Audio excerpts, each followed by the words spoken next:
APJ Abdul कालामा बुंदोंमोन फिसा फिसा सिमां नुनाया जोंनि मोनसे दाय जोंनि मोनसे गोरोन्थि बेनिखायनो जिउआव देरहासार जानो आरो रंजानो थाखाय गिदिर गिदिर सिमां नुनांगौ गावनि सिमांनि सायाव फोथायनाय लाखिनांगौ गावनि गोहोनि सायाव फोथायनाय लाखिनांगौ मानसिया दिनै माउन्ट एभारेस्टआव गाखोदों मानसिया दिनै अखाफोराव दावबायहैदों मानसिया दिनै हाजो हाजोमा गाखोदों लैथो लैथोमा सानस्रिदों लैथो सिङाव लामा बानायदों लैथो सायाव बिल्डिं बानायदों देरहासार जादों आरो रंजादों फरायसाफोर नोंसोरबो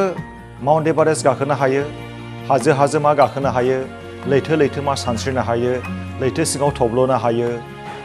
अखाफोराव दावबायहैनो हायो देरहासार जानानै रंजानो हायो नाथाय फरायसाफोर बे जिउखौ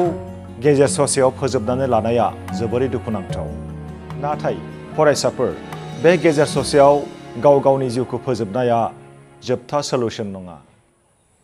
बिमा बिफाहा जोबोरै मिजिं दङ बिमा बिफानि मिजिंआ जाहैबाय साफ्रोमबो फरायसाफ्रा सानसे समाव गेदेर गोलाव जागोन साफ्रोमबो फरायसाफ्रा सानसे समाव उथ्रिसार जागोन आरो रंजागोन बेनो जाहैबाय बिमा बिफानि सिमां बिमा बिफानि सिमांखौ जोङो दुखु होनो नाङा बिमा बिफानि मिजिंखौ जोङो दुखु होनो नाङा बिमा बिफाया मा लुबैदों बिमा बिफाया मा सिमां नुदों बिमा बिफाया मा मिजिं थिदों बेनि सोमोन्दै साफ्रोमबो फरायसाफ्रा गाव गावनि बिमा बिफाजों उदाङै सावराय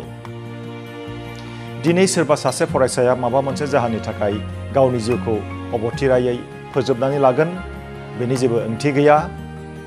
गाबोन जोबलांगोन जिउनि फिल'सफिया बेयाव बेरखांनाय नङा जिउनि सान्थौआ बेयाव बेरखांनाय नङा जोंनि जिउआ जोबोरै समायना जोंनि जिउआ जोबोरै बेसेन गोसा इसोरा जोंनो बे जिउखौ थांनानै थानो थाखायसो हरदों साफ्रोमबो फरायसाफोरखौ आं खावलायदों जिउनि जि प्रिन्सिपल्स बेखौ फालि आरो हमथानानै लाखि गावनि सायाव फोथाय गावनि सिमांखौ मान हो